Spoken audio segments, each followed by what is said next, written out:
How old is your adopted son? He's 16. Okay. And I've been taking care of him by myself for probably the last... Miss Martha Sanchez brought a case before the court seeking child support from her husband, who had been evading his responsibilities for 6 years.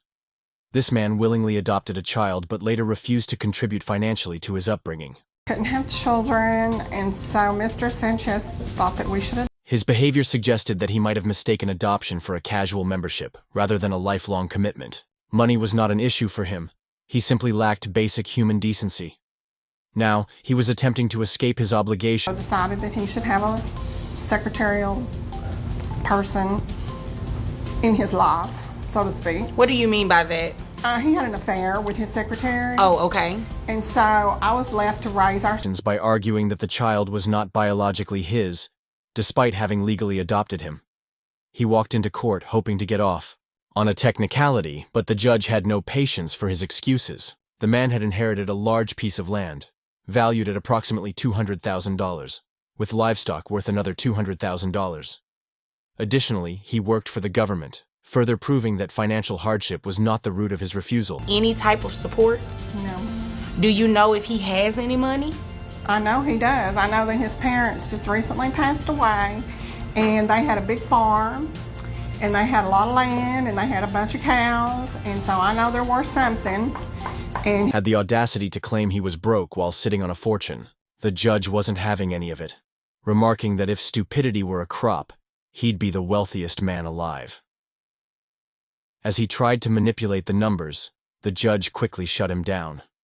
His son had been waiting for years for the financial support he was rightfully owed, and this father had the nerve to quibble over 6 figures. His argument was the epitome of deadbeat logic. He thought he was being clever. But instead, he ended up with a court-mandated payment plan. A caseworker, who regularly dealt with similar situations, pointed out how the man's sob story failed to convince anyone. If caseworkers, who make far less than him, could manage their finances, why couldn't he? His inheritance alone should have ensured he had no issue supporting his son. Okay. Well, even though the adoption part has nothing to do with it. And from now on, don't call him adoptive son, okay? He's your son. That's correct. Legally adopted. The judge was quick to remind him of his legal obligations. The man continued to insist that he played an active role in his son's life. He claimed that bringing the boy to the farm and teaching him how to work the land was a sufficient substitute for financial support. The judge, unimpressed, cut through his nonsense. Spending time with a child is valuable, but it does not replace the costs associated with raising a teenager. Martha explained that their son was 16 years old, playing football in school, and had various expenses. She had repeatedly asked her ex-husband for financial help to cover the costs of uniforms and other necessities. With graduation approaching, the expenses would only increase. Some land, and you have cattle on that land, and you have not paid her any money for your son? I inherited 10 acres, that's it. I've got 6 head of cattle. Do you know how many? The father, clearly unprepared for the actual financial burden of raising a teenager, had no choice but to accept reality. His response? The same tired excuse. I take him to the farm. I teach him how to milk cows and bale hay. The judge was having none of it. That doesn't pay for his football gear, she said. Watching her dismantle his flimsy justifications was incredibly satisfying. The man, growing increasingly frustrated, revealed his true colors. He claimed that he only spent time with his son to avoid dealing with Martha's so-called complaints.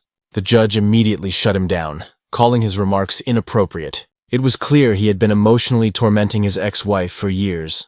And now, in court... Okay, so to combine, that's $200,000. Well, it sounds like it. So you have assets and worth in excess of $200,000, and you don't want to give this woman anything for your son? I'll give her something.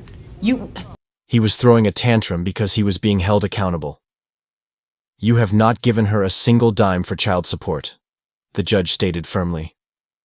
Okay, I'll support the child. I make very little money as a case. You do cases all the time.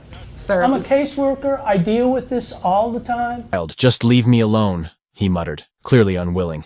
The judge wasn't going to let him off easy. She's about to leave you alone, all right, because I'm about to hit you with some numbers. The judge proceeded to calculate his child support obligations. He earned $50,000 as a case manager and had $40,000 worth of cattle, bringing his gross annual income to $90,000. Is the fact that you have not given her any money and you have assets worth $200,000 and you work an everyday job. How much money are you making on your job every day? 40, 50,000, that's it. 40, 50,000. You know what? His attempts to run from responsibility had led him straight into a financial reckoning.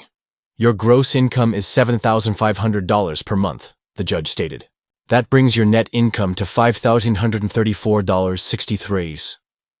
The numbers were piling up, and reality was finally sinking in. A lot of money, and you haven't given her anything. I take care of the child. He comes to the farm. I teach him things about how to work the land. I mean, I spend... Then came the health insurance discussion. Martha had been paying for a private policy for their son since her husband walked out 6 years ago. The judge asked how much she was paying monthly. $130, Martha responded. The judge ordered that the father reimburse her for that amount every month. At this point, the man had no fight left in him. Along with your assets, what I can do is take a reasonable amount of that and calculate your child support, okay? Reasonable amount. Reasonable. Okay. I said, that's what I said. What do you consider reasonable? I guess I have no choice, do I? He asked bitterly. No, you don't, the judge replied, because I just told you so. Despite his endless arguing, he had only managed to make things in school, and he has all these expenses, and I have asked Mr. Sanchez to please give us some money to buy the uniforms and for all these other expenses, and he's going to be coming up on graduation and all those for himself. His child support obligation was calculated at $1,166.93 per month, plus the $130 reimbursement for insurance, bringing his total monthly payment to $1,296.93. His arrogance and refusal to cooperate had earned him a financial burden he could no longer escape. Life with this woman, I take him out just so I don't have to listen to it. You know what, sir? That is very uncalled for. Support of your child. Okay, I'll support the child. Just leave me alone. Okay, she's getting ready to leave you alone right now because I'm getting ready to bother. Take about $50,000 as a case manager, right? Yes, ma'am. All right, so we're going to add that with that $40,000 worth of cattle that you have. Yes, ma'am. Okay, so they give you... Defeated, he asked, "What does that leave me with for the year?" The judge, without missing a beat, calculated his remaining income. Let's see. You still have your $160,000. $7,500, all right? Yes, ma'am. Brings your net to $5,000 worth of land. That's what you're left with. Sell it, and maybe, then you'll have some money. Any other questions? The final blow was delivered.